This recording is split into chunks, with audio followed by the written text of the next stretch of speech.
Hey there, this is Alex Kluge. I'm here from Toronto Home Experts, and I'm here to dive into the May 2024 Toronto real estate market update. Okay, before we dive in, let's please smash that like button and subscribe to our YouTube channel. It really, really helps us here over at our channel produce great content for you. Okay, so before we dive in, what happened last week? We got our first interest rate drop from the Bank of Canada. So we got that announcement last week. And interestingly, it has been, we've gotten a lot of phone calls, text messages, and emails, asking us how, what we think is going to happen, because of this interest rate decline. So I'm going to just talk about this really, really briefly, and then we're going to dive into the numbers. So, we got a quarter point, mortgage rate decline. Do I think it's going to significantly change things? I don't. The Bank of Canada, they were suggesting that, the interest rate declines would be later this year, any further. Maybe we're looking at one more rate cut, maybe two at the most.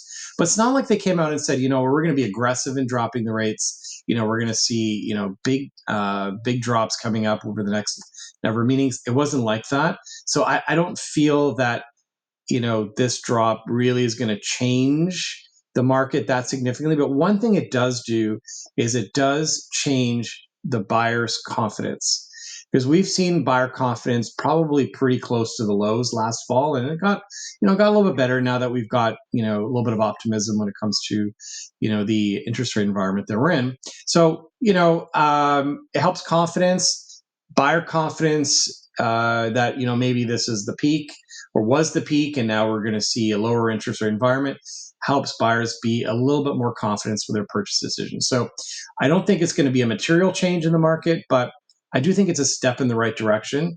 And really the key is going to be is, the next Bank of Canada meeting, what do they say? I mean, I don't expect that we're going to see another rate drop. I mean, we're really tied to the US economy, and who knows when, the Fed is going to reduce, but they've got their inflationary pressures are a little bit stickier than ours. So that's factoring into all of this as well. So, okay, all right, let's dive into the numbers. So May 2024 was super fascinating because if you remember my video from last month, I said I predicted prices would go up, and they did, just barely. So 0.8%, but we're not here to talk about price right now.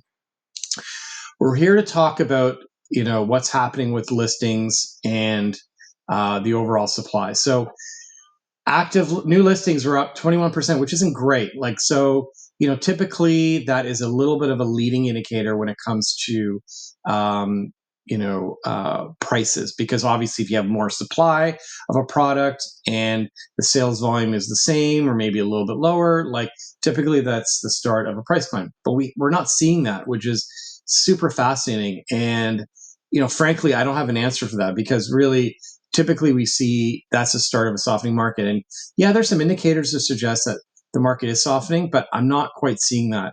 And let's talk about that a little bit more. But okay, so one of the things actually I want to talk about was the condo market, because I think that's particularly the more fascinating of the two markets when it comes to freehold, and especially in Toronto. So when we look at active listings for condos, in Toronto, we were just under 10,000, which is the highest I've ever had for the month of May, like ever. So, the previous highs were sometime 2013, 2014, around 8,000. So just to give you context, that's a pretty big jump. So, we're now seeing months of inventory at 4.5 months, meaning, it's taking 4.5 months for all the inventory to be eaten up based on current sales.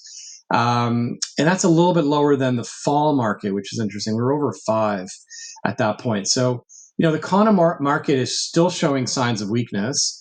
So if you're a condo buyer right now, you've got plenty of choice. You've got the ability to negotiate on your price. And it's actually a very interesting time to be a buyer right now for condos.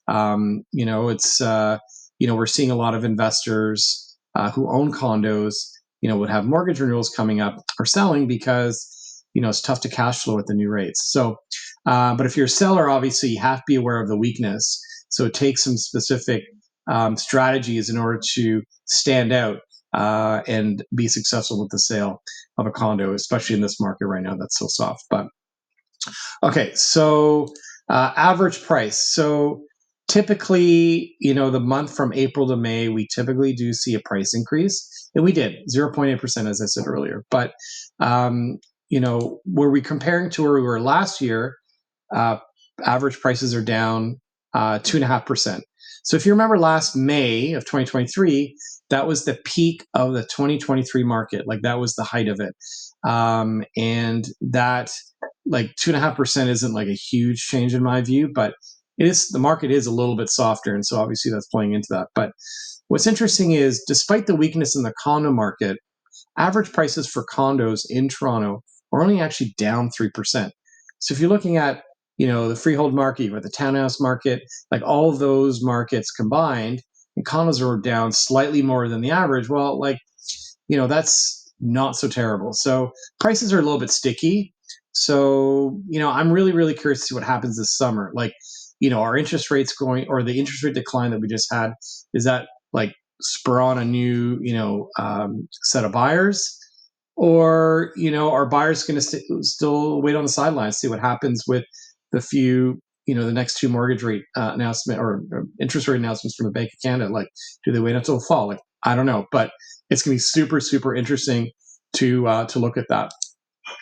Okay, so I know, as I said, prices last month increased.